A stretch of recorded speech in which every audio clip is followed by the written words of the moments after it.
Good afternoon. How are you? Well, it's a little chillier out today. Thomas Jefferson tells me the temperature is 41. I think it's a little bit below that, but that's about right. The humidity is at 54%. And the wind, although I don't hear it or feel it, is about 5 miles an hour. The headline has to be, if we talk about government, the fact that about 1 day from right now, the government may close down. And why would they close down?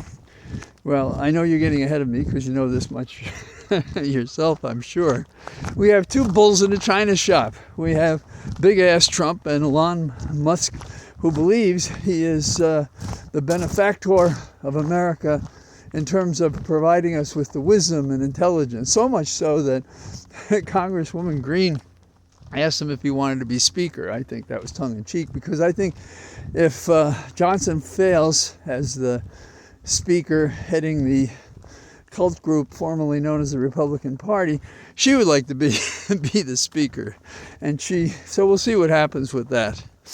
And what is it all about? A spending bill. How do we keep the government going? And if we don't figure that out before tomorrow, Friday, we fail. And the government has to shut down. And this has happened before, and it's a very serious crisis because of those who depend on the government and so forth. There was a bill, some Republicans, including the two I've mentioned, Elon and Donnie Baby, they just wouldn't have this. And so, they have people walking off the plank of their reasoned judgment to preserve their phony baloney jobs from having somebody challenge them in a primary. Not so certain that Trump will ever leave the White House once he's in there. So Johnson backed down, and the bill that he was going to propose and put on the floor and have a vote, of course with the support of Democrats, because he couldn't get all the Republicans that he needed. And now what's going to happen? And indeed, today, after that, Trump has sort of put non-negotiable, hateful things on the table. And one of them is he wants to get rid of the debt ceiling. Now, Elon said when they pulled the bill, the spending bill, a short 1,500-page bill, he said the voice of the people had triumphed. Isn't it interesting how Elon confuses his identity and his wants with the people? There's a major language problem going on in America, and it disfavors the intelligent and favors the accidental supremacy of these right-wing, frothing at the mouth, hateful individuals, including Elon Musk. Now, so he wants to get rid of the debt ceiling, and the process is without. He wants it to pass without the poison bill elements, but it's hard to get them to pin down to say what those are. For example, they don't want it to have in there, I guess, don't repair the Key Bridge, even though public workers come across that bridge to get to work. And they think that Maryland should deal with that. Interesting, huh? They're always prepared to have somebody else do what they should be doing. So how is that going to sort out? It could sort out with a very thin bill that just continued the government, but then these funding questions persist. So that's number one on our list parade. The Trump-Musk team is a close down the government tag team, and that's a danger in so many ways across the country. But we said this would be the danger of a Republican administration under Trump. And I say Republican as if that's what matters. What matters is the maggot ascendancy into the seats of the leadership of the Republican Party, such that there is no longer the Republican Party, at least as anybody knew about it before 2015. There's another interesting thing happening. TikTok, and we're not talking about the deadline to keep government open or suffer its closure, and that is the TikTok bill legislation. The notion that TikTok has to shut down its business or sell it by a date certain is a reflection, I think, of the dissent among maybe both parties to an exertion of the First Amendment by the very many people in our country using an app created by Chinese sources.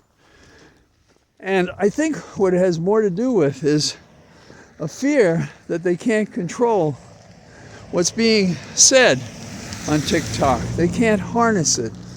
And I think what we're seeing, as we have seen over the history of our country in better and worse ways, is how do we control free speech, even as they say they're for it? This is the fascinating thing about government, maybe about people, the gap between the articulated sounds we hear and the actions we observe. Now, the Supreme Court is not happy with this, and on its own, on a motion by the TikTok parties, they have scheduled an argument, and it's going to be January 10th, and both sides are going to produce simultaneous briefs. That means at the same moment, without seeing each other, although they know what their arguments are. They're going to both put in simultaneous briefs by, I think it's December 27th. What a Christmas they're going to have, huh? And it's basically, well, the way the two sides frame it is TikTok said this about the First Amendment, as do many people, millions and millions of people who use TikTok. And the other side says, China's going to use it against us in some way. Really?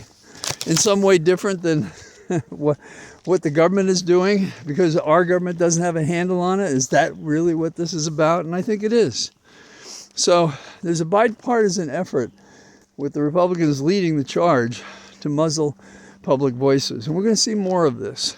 So that's unfortunate. There's a story that makes me think of cots and tents where people sit because they're enemies of the government. But the story seemed to suggest something else is going on. Okay, so enough teasing. Burying the lead, as they say in the business.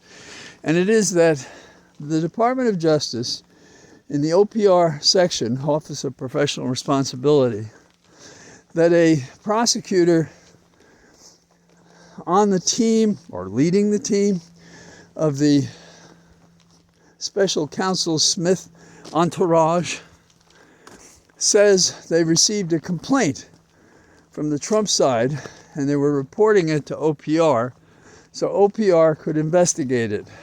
Now, nice question. Is this a request so that the Justice Department can quickly say, there is no problem, and to combat what they expect will happen, whomever becomes the new Attorney General or head of the criminal division, etc., etc.? So, or is this another example of Garland's poor judgment? And yes, I believe he would be involved in how to handle this. To investigate it to show how far he is above any bias, say for the people who brought him to the fair, those he appointed to conduct this investigation. I assume they're going to want to interrogate him too, right? So, is this to clear the team or damn the team? And I think you should just watch this space and we'll see what they're doing. Those who think that Robert Kennedy Jr. knows what he's talking about may find it an interesting comparison that we have our first severe case of bird flu, and apparently it's jumping species. At least that's the preliminary analysis. And so, RFK, what about that? And in the category of the environment, there's this fascinating provision in California that all of you probably already know about, that the EPA is letting California enforce emission limits up to and including banning sales on gas-run cars by the year 2035. Now that's something, isn't it? Last night, Holly and I escaped our isolation, went to the Kennedy Center mast, sat on the end seat, and there were some others there, and it was the life of Pi. And the stagecraft is fascinating. You swear there's a boat on the stage. I mean, you have to suspend your disbelief a little bit, of course, but still, it's very impressive. All the techniques are. Cast is quite energetic, and the creatures, including the Bengal tiger, that appear are puppets, and they're quite impressive as well. But the reason you might want to see it is because it's an exercise in who's telling a lie, if that, what is the truth, if you can discern it from the information you get, and what do you take away from the play, because it does pose an existential question. I say it this way, not because I don't know it, because I sat through it and I've thought about it, I've seen the movie, I've read portions of the book, because I don't want to ruin it for anybody who doesn't know the story, or the, I would call it a manipulation. Okay, I gave away too much. But it's good exercise to test your ability to know which end is up, and to not suffer the question in America of what I called the other day the moral gyroscope that is absent in the country. So it's almost a test. If you have your own gyroscope, I think you'll really be entertained by it. And if you're a believer, you'll be entertained, but you really shouldn't be. So that's it on this chilly day, and with any luck, I'll be out in our Cathedral of Trees tomorrow to talk about what else is going on. All the best. Be well.